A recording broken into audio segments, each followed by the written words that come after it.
On the morning of 5th January 2017, a series of strange but significant events started to unfold in Bangladesh. High-ranking officers of the military intelligence, known as DGFI, called up the chairman, vice chairman and managing director of Islami Bank Bangladesh Limited, the country's largest private bank.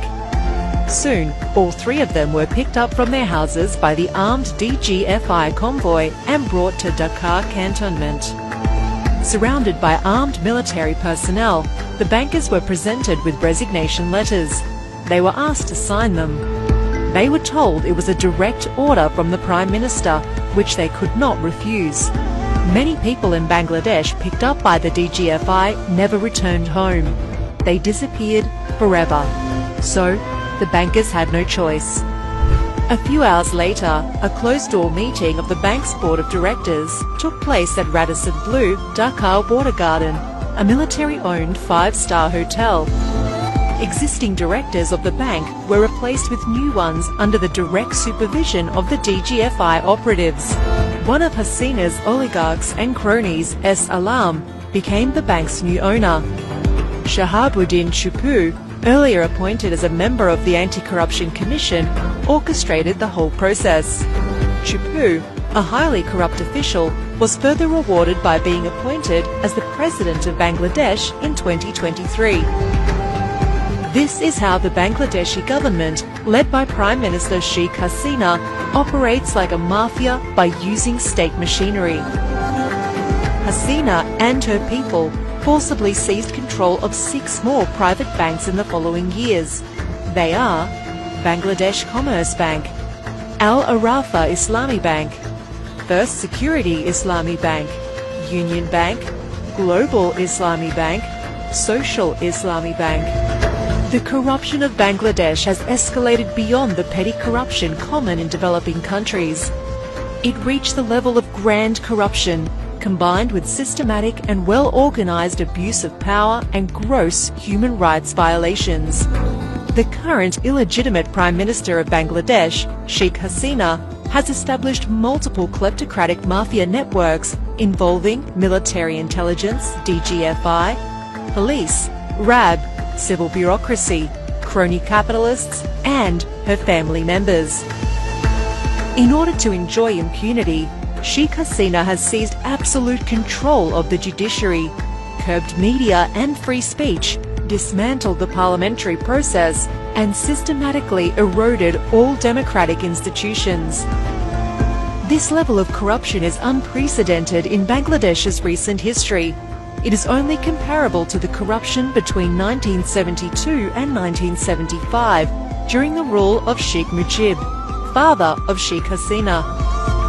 The grand corruption of that time is well documented in global media, including the Far Eastern Economic Review, Washington Post, The Guardian, The Financial Times, Daily Telegraph, and so on.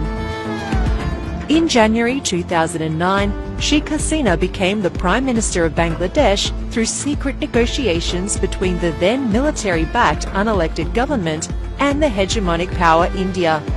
Since then, she's clung to power through rigged elections, extrajudicial killings, enforced disappearances, and blatant use of the judiciary and administration. Due to her government's widespread corruption, Bangladesh's foreign debt skyrocketed to $99 billion by June 2023, which is a massive 322% increase from the $23.5 billion in June 2009 when she took control. Corruption and thievery lie at the heart of her authoritarian and fascist rule, hidden behind a false narrative of national development. This has led to high inflation and a silent famine in Bangladesh. While Hasina presents the country as an economic success story with mega projects, in reality, these projects essentially serve as conduits for collecting massive commissions and laundering billions of dollars overseas.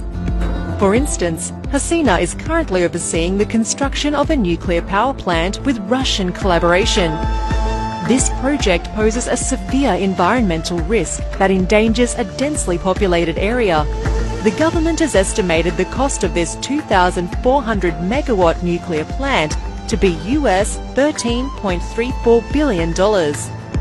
In contrast, a similar 2,000-megawatt nuclear plant was recently built in Tamil Nadu, India, for US $6.7 billion, half of the Bangladeshi project cost. In another instance, the per-kilometre cost of Dhaka-Payara Port Railway is budgeted at 2,500 million Bangladeshi taka. In contrast, similar railways in India cost a maximum of 170 million, and in Pakistan, a maximum of 150 million taka per kilometre. Building a railway usually costs around 230 to 310 million taka, according to global standards. But in Bangladesh, the government is spending 8 to 10 times more than this usual range. This unparalleled level of corruption persists across all mega projects in Bangladesh under the HASINA regime, including the Padma Bridge, Karnafuli Tunnel, broadcast satellites, Airbus acquisition, and various rail and highway constructions. In addition to grand corruption in mega projects, this mafia network, along with its external affiliates, is linked to one of the biggest bank robberies in 2016, known as the Bangladesh bank heist, where $101 million was transferred to different countries by hacking the central bank system. In 2017, they were accused of the Bangladesh bank gold scam, where they tampered with 963 kilograms of gold in the vault of the country's central bank. Then, in September 2023, more than 55 kilos of gold disappeared from a locker in the customs warehouse at Dhaka International Airport. People wonder how thefts like these can happen from supposedly secure places. These incidents and various other major state-supported scams have repeatedly shaken the country's economy.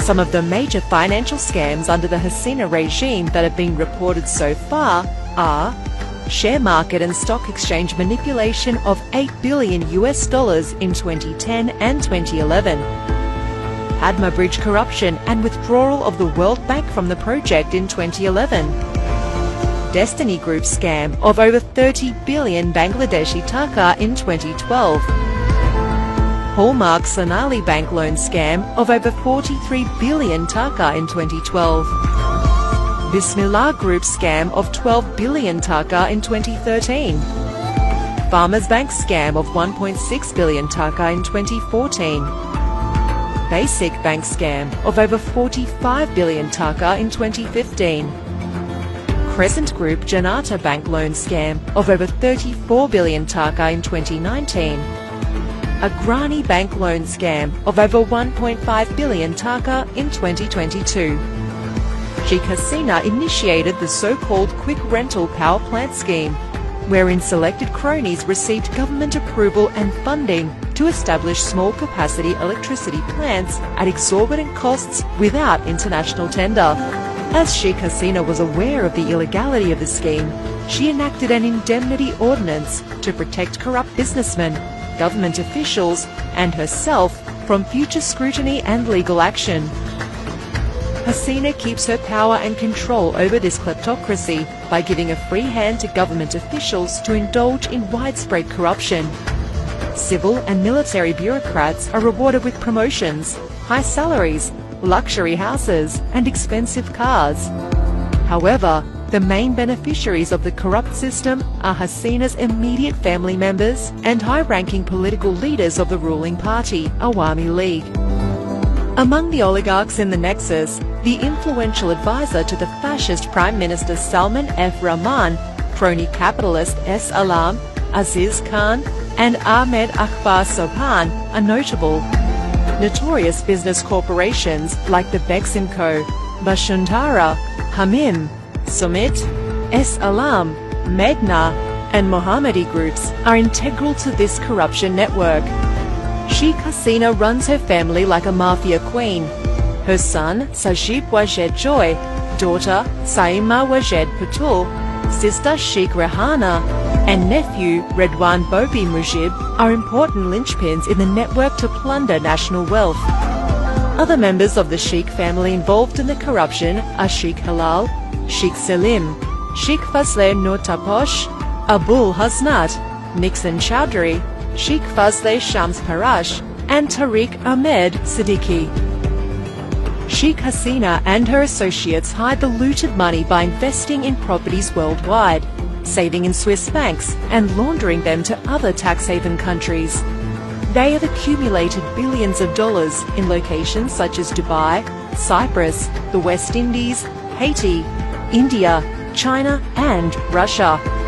Corrupt Awami League political leaders, police, army officers and government officials have invested in properties in countries like the US, Canada, UK, Australia, Malaysia and Singapore. The Washington-based organization Global Financial Integrity revealed that an estimated $8.27 billion per year was illegally transferred from Bangladesh between 2009 and 2018. This fact is substantiated by the 2021 annual report of the Swiss National Bank and a report from the US Tax Justice Network. The systematic corruption of HASINA, her family members, and the members of her mafia gang extends beyond the domestic borders, posing a threat to global security. It is now crucial for the world to focus on addressing and combating this grand corruption, aided and backed by the governments of India, China and Russia. Measures such as enforcing the Global Magnitsky Act, visa sanctions and trade sanctions are crucial to curb this grand corruption in Bangladesh and prevent the spread of kleptocracy in the region. Sheikh HASINA is now in the process of prolonging her kleptocratic rule for 5 more years by conducting another farcical, one-party election scheduled for 7th January 2024. It is the responsibility of the democratic world to stop Sheikh HASINA and bring her entire coterie to justice according to international law.